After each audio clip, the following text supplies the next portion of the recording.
नमस्कार दोस्तों, मैं हूं आपकी अपनी प्राची अधिकारी। त्रिपुरा चुनाव के बारे में सब बात कर रहे हैं, तो मुझे लगा कि त्रिपुरा चुनाव के बारे में तो सभी बात कर रहे हैं, लेकिन क्या इसके पीछे जो हुआ है और जो साजिशें पहले हुई हैं और जो साजिशें अमरावती तक पहुंची, क्या इसके विषय में भी बात करी? हाँ, लोगों ने करी होगी, हो सकता है, लेकिन आप ये क्रोनोलॉजी समझिए। जैसा कि मैंने कई बार कहा है कि ये लोग ऐसे हैं कि कोई अगर बहाना नहीं होता तो बहाना ढूंढते हैं, और एक सबसे सस्ता पूरे विश्वव्यापी बहाना है इस्लाम की बेदबी कर दी। अरे ज़रा मौलाना साहब थोड़ी लाउड स्पीकर धीरे कर लीजिए। अरे लड़की ने अजान को मना कर दिया, अजान को नहीं, लाउड स्पीकर है ना, बेदबी कर दी। कुछ दिनों में होगा कुरान की बेदबी कर दी, कुछ दिनों में होगा सल्लल्लाहु अलैहि वसल्लम पे बेदबी कर दी। तो आप समझ रहे हैं, अमरावती पे जो दंगे भड़काए गए, ये इंटर रिलेटेड है ना। अमरावती पे जो भी मैं बातें करती हूँ वो सारी इंटर रिलेटेड होती हैं। और जिहाद जितना भी है, वो जो काल चक्र होता है ना, गोल गोल साइकिल का पहिया, ये वैसे ही साइकिल के पहिए की तरह गोल गोल गोल गोल एक दूसरे से सब मिला हुआ है। और ये सारी बातें जो होती हैं मेरी, वो एक दूसरे से मिली हुई होती हैं, चाहे वो मेरे जीवन की एक्सपीरियंस हो। अब मैं आती हूँ अमरावती पे त्रिपुरा के दंगों को ये कह के भड़काया गया कि वहाँ पर हिंदुत्व के आतंकी जो है वो मुसलमानों पे ज़्यादती कर रहे हैं। पूरे इंटरनेशनल इसको न्यूज़ जैसा बनाने की कोशिश करी, पूरे वहाँ यूट्यूब चैनल्स में उधर पे पूरी दुनिया में ये दिखाने की इस्लामिक मुल्कों के जो प्रोपेगेंडा चलते हैं कि देखो हम मजलूम मुसलमानों पे जुल्म हो रहा है। और सबको पता है कि साजिश के तहत एक वहाँ पर त्रिपुरा पे जो इन्होंने करने की कोशिश की वो विफल रहा। इन्होंने बहुत सारी वहाँ पर ये मतलब यहाँ पर एक प्रॉब्लम समस्या पूरे विश्व में ये है, लड़ाई भी एक दूसरे से करते हैं। मौसूल सीरिया में यही लड़ते हैं, फिर यही शेल्टर मांगते हैं दूसरे देशों में। एक बोट में प्रेग्नेंट औरत, 4 बच्चे ज़मीन पर 2 पेट के अंदर, और वो अपने साथ की 4 अपने शौहर की 4 और बीवियों के साथ नाव में चढ़कर छोटी सी जाती है, समुंदर पार करती है, उसको खतरा नहीं लगता। जान हथेली पे लेकर वो ये कहती है, जब वो इटालियन पुलिस या फ्रांस की पुलिस उन पे बंदूक ताकती है तो कहती है हम नहीं जाएंगे, हमें भले ही मार दीजिए। अब वो बेचारे जर्मनी के बॉर्डर पर, फ्रांस के बॉर्डर पर इनको ले लेते हैं। अब मैं ये सारी बातें क्यों बोल रही आ रही हूँ, वो ले लेते हैं, फिर ये वहाँ जाते हैं, फिर इनके लिए इनको रेफ्यूजी कैंप में पहले रखा जाता है, फिर कुछ दिनों के बाद इनको घर की चाबी, दूसरे घर दिए जाते हैं, कुछ काम दिया जाता है, काम नहीं भी दिया जाता तो फूड कूपन होते हैं। आप काम क्यों करते हैं? खाने के लिए। तो $100 के, €100 के फूड कूपन दे दिए गए। आप किसी भी मार्ट में जाइए, वो कूपन दिखाइए, वो कूपन से वो पैसा कट, जैसे पैसा देते हैं वैसे कूपन देते हैं। अगर आपको मैं कहूँ कि ये जो है ये चाबी नहीं है, ये मतलब ये क्या है, ये $500 हैं, तो या $5 हैं, तो आप क्या करेंगे? वहाँ जाएंगे, ये दिखाएंगे तो $1 की मान्यता इसमें से ख़त्म हो जाएगी, यानी कि $1 यूज़ हो गया। तो ऐसे होगा। तो इसी तरीके से वहाँ कूपन सिस्टम होता है। तो ऐसे कूपन यूज़ करते हैं। धीरे धीरे 4 बीवियाँ भी रखते हैं, और उनके तो रखें एक, और उनको वहाँ पर तो यूरोप में यह है कि 28 साल के बाद ही उनका जनरल, जो आज से 5 साल पहले की एज थी, वो 28 साल की, 28 साल में वो शादी करते थे। अमेरिका वगैरह में तो खैर जल्दी बच्चे हो जाते हैं, यहाँ पर बहुत कम ऐसा होता है। ये सेटल होने में डरते हैं। अब सोचिए, इनकी तादाद तो घटती जा रही है, इनकी बढ़ते जा रही है। ये रेस्टोरेंट खोल रहे हैं, ये सब कुछ खोल रहे हैं। वहाँ बेनिफिट्स बोला जाता है, जो सरकारी भत्ते पर रहते हैं उनको बेनिफिट्स बोला जाता है। तो आर यू इन बेनिफिट्स बोलते हैं। तो ये बेनिफिट्स में रहने वाले और फिर बाद में जॉब्स पे कब्जा करने वाले, इनके बड़े ऐश हैं। तो ऐसे ही हर जगह पे मजलूम ये, फिर इन्हीं को सब कुछ फ्री मिले। भारत में भी ये आए, इनको सब कुछ फ्री मिले, भारत से को तोड़कर ये दूसरा मुल्क बना दे, फिर उधर पे भी ना जाएं, इधर पे अपने गुर्गे छोड़ दें, फिर यहाँ पर ये दूसरों को बुलाएं कि तुम भी आओ।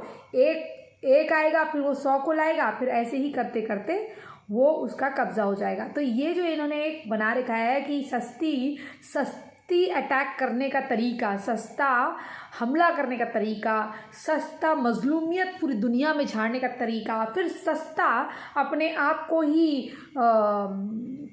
ठगा हुआ दिखाना, जबकि ठगा हुआ इस देश में हिंदू से ज़्यादा कोई नहीं है।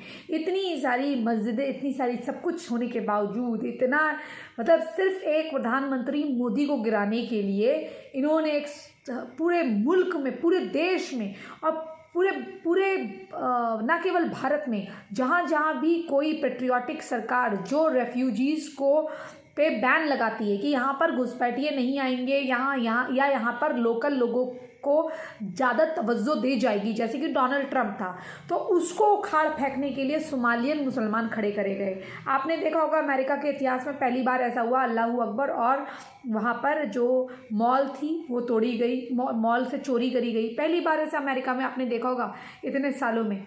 और मैंने जब अपने दोस्तों को कहा तो उन्होंने कहा क्या बात यार तुम ऐसे बोलते रहते हो। बाद में जब उन्होंने रिकॉर्डिंग सुनी तो उन्होंने भी देख लिया, वही बस कपड़े अलग है, तरीका वही है। मैंने बोला पत्थरबाजी यही लोग करते हैं। बाद में उनको भी क्लैरिफाई हो गया, उनको भी मतलब कंफर्म हो गया कि भाई ये जो प्राची कह रही थी सही है, और आज वो मेरी सारी बात मानते हैं और समझते हैं।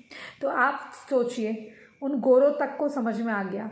तो जिन लोगों के माँ बाप दादाओं को, परदादाओं को कितने हजार सालों से ये घुसपैठिए आतंकी 7वीं शताब्दी से धर्मांतरित करके, जब 7वीं शताब्दी पे हुआ था ना, तब से आज तक कहर बरपाया गया है। और फिर एक डायलॉग हमारे हिंदू लोग बोल देते हैं, कुछ तो बातें हमें हंसती मिटती नहीं हमारी। कहाँ से हस्ती मिट्टी है वो देख लो। और अब ज़मीन के गड्ढों से भले ही सनातन निकल रहा है, और ये ज़रूर है कि सनातन का उदय होगा, लेकिन तुम्हें थोड़ा सा चेतना भी जागनी होगी। अभिषेक बनर्जी, जो अभिषेक बनर्जी क्या काम करता है, जो ममता बनर्जी इस मुद्दे को इतना भुनाना चाह रही थी, तो ये बताओ, ये ममता बनर्जी भी वहाँ आके दिल्ली में आके कह रही है कि मतलब ये हाईजैक हुआ चुनाव, ये हुआ वो हुआ। अब चुनाव तो बीजेपी ने जीत लिया, वो क्योंकि लोगों को इतना तो समझ में आता है कि कौन देश हित में है और कौन देश हित में नहीं। कुछ भी हो, कम से कम बीजेपी एक प्रयास तो करती है कि सबको साथ ले सके, लेकिन उनको भी समझ में आ रहा है कि इनको साथ कितना भी ले लो, इन्होंने करना वैसा ही है। अब वो बेचारे डिप्लोमेसी में दबे हुए हैं, तो वो कहते हैं एक आध लोग खराब है, हमको पता है कौन खराब है। तो ममता बनर्जी से मैं सवाल करना चाहती हूँ, जो तुम्हारे सांसद इतने धरने फरने दे रहे हैं या इतना मजलूमियत का इनके लिए नाटक का राग लाप रहे हैं, पर ये तो बता दो कि अभिषेक बनर्जी जो तुम्हारा ये है ना, ये इतना क्यों उत्पटाट कर रहा है, ये क्यों चल रहा है। अभिषेक बनर्जी ने आज तक कौन सा काम करा है, इसकी क्वालिफिकेशन, इसने क्या किस जगह नौकरी करी है, किस जगह कौन सा बिजनेस करा है, और बिजनेस में इसको फ़ायदा किस हिसाब से हुआ है कि ये इतना अरबपति बन गया है। इन सबको ये डर है, ये प्रधानमंत्री मोदी के खिलाफ इसलिए हैं क्योंकि ममता बनर्जी तो सब कुछ लगा चुकी दाव पे। उसने तो गाय खाने से लेकर जुम्मे की नमाज़ पढ़ने तक क्या क्या कांड कर दिए हैं, और सबको पता है कि ये वो जीती नहीं इलेक्शन, वो किस तरह से उसने इसको हत्याया है ये आपको पता ही है, उसने क्या क्या करा है। मतलब उसका तो ये हाल है ममता बनर्जी का, जो त्रिपुरा पे सवाल उठा रही है, वो जो त्रिपुरा पे एंट्री करना चाह रही थी, इस सब को लेकर उसके सारे कारनामे यहाँ पर फेल हो गए। ममता बनर्जी और ये टीवी पत्रकारों को भी एक बहुत बड़ी गलतफहमी है, मैं बोलना चाहती हूँ। एक ममता बनर्जी जैसी पिशाचनी औरत को आप, जो आपके धर्म का, क्योंकि धर्म तो आपका भी होगा ना, आप जो भी पत्रकार हैं, आप कुछ भी हैं, लेकिन आप कहीं भी काम करते हैं, लेकिन धर्म तो आपका भी है ना, भारत तो आपका ही है ना। जो भारत में घुसपैठियों को सपोर्ट करने वाली औरत है, जो एक टाइम पहले कहती थी घुसपैठिए हैं, इनका इलाज होना चाहिए, आज वो उन्हीं के दम पर इलेक्शन लड़ती है और जीतती नहीं है, तो भी अराजकता फैलाकर पूरे कोलकाता का माहौल ख़राब करके, बांग्लादेश जैसा बना के उसको, वो औरत इतने कांड कर रही है, और आप दिखाते हैं कि मोदी से उसका मुकाबला है।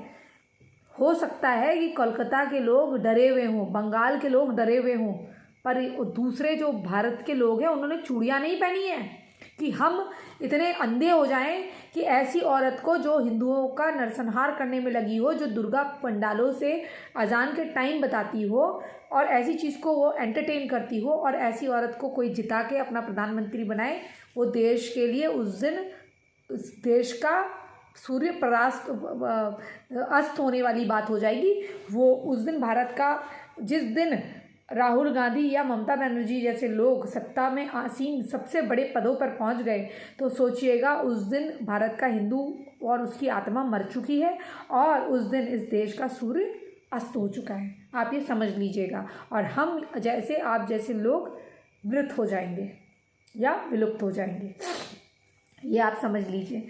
तो ये ममता बनर्जी भी अपना पावर प्ले करना चाहती थी, सब कुछ करना चाहती थी, लेकिन अब ये आपने देखा होगा कि ये कभी भी हिंदुओं में जो हिंदुओं के खिलाफ जो बातें होती हैं उस पर आवाज़ नहीं उठाती। लेकिन जो हिंदुओं को जितनी दबाने वाली बातें हो या किसी भी तरह से नरेंद्र मोदी को सत्ता से उखाड़ फेंकने की बात हो, उसमें ये दिन रात लगे रहती है। हालांकि ये पश्चिम बंगाल में किस अराजकता के बल पे सफल हुई ये सब जानते हैं। कई बार आपको भी लगता होगा प्रधानमंत्री मोदी ऐसा कर सकते थे, वैसा कर सकते थे, लेकिन आप ये समझिएगा कि जिन्ना ने जो शुरुआत करी थी वो भी कलकत्ता के एक भाषण से करी थी और वहाँ पर कत्लेआम हुआ था। कलकत्ता में सबसे पहले आपको बॉर्डर सील करने होंगे और ये जो गवर्नमेंट है इसको अगर बर्खास्त करते हैं तो इससे पहले वहाँ पर 10-20 लाख अर्धसैनिक बल भेजना होगा और विशेष ट्रेनिंग के साथ भेजना होगा। और आपको ये भी तैयार रहना होगा कि बाहरी देश जो हैं वो आप पे अगर कोई सैंक्शन लगाते हैं तो उस सूरत में आप क्या करते हैं। तो इसके लिए बहुत बड़ी तैयारी चाहिए और आपको अपने लोग वहाँ से इवैक्यूएट करने होंगे, यानी कि हटाने होंगे, क्योंकि इस सूरत में जब वहाँ पर ऑपरेशन हो और हमारे लोगों पे हमला हो तो हमारे लोग वहाँ पर हो ना।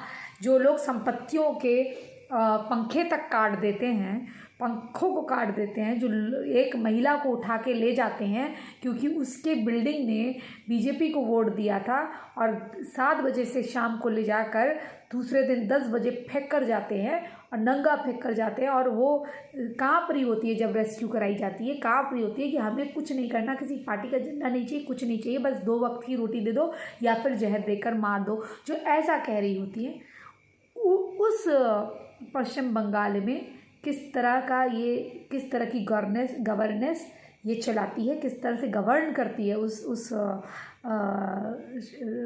राज्य को, ये आपको समझना चाहिए। और वो जो मनोदशा से वो काम करती है, वो जो दूसरे राज्यों में एंट्री मारना चाहती है और जिन लोगों को सपोर्ट करती है, नमाज पढ़ती है, तो वो भी आपको उन लोगों का भी समझना चाहिए।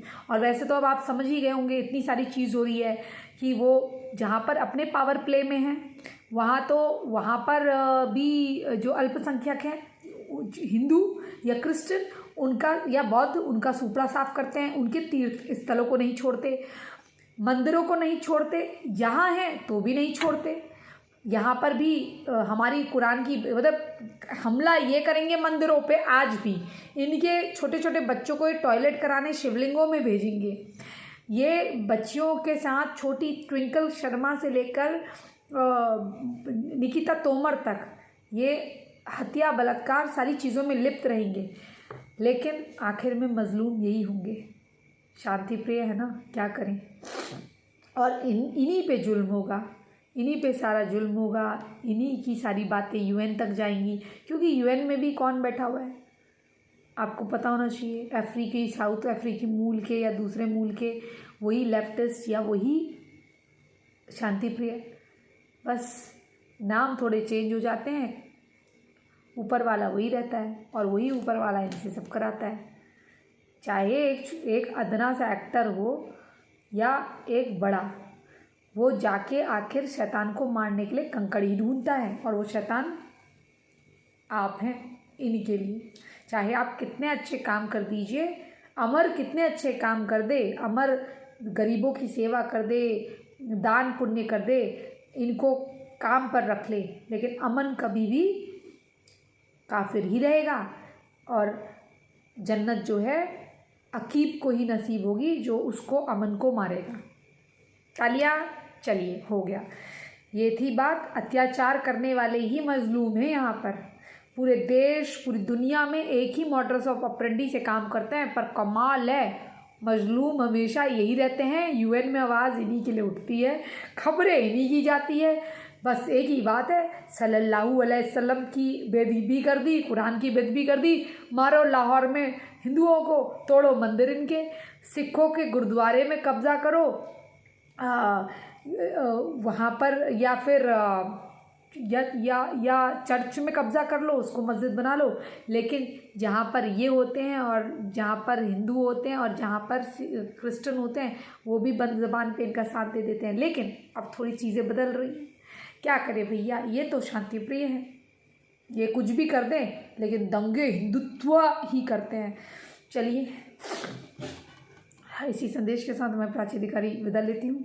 आप क्या सोचते हैं इनके बारे में, जो संपत्ति हर तरीके से हड़पना चाहते हैं, आपके देश पे कब्जा करना चाहते हैं, और उसके बाद जब तक सारा इनके हाथ में दामोदार ना आ जाए और पूरा देश नर्क ना बन जाए और वो भारत भारत ना रहे, तो उसके बाद ही ये चैन देते हैं।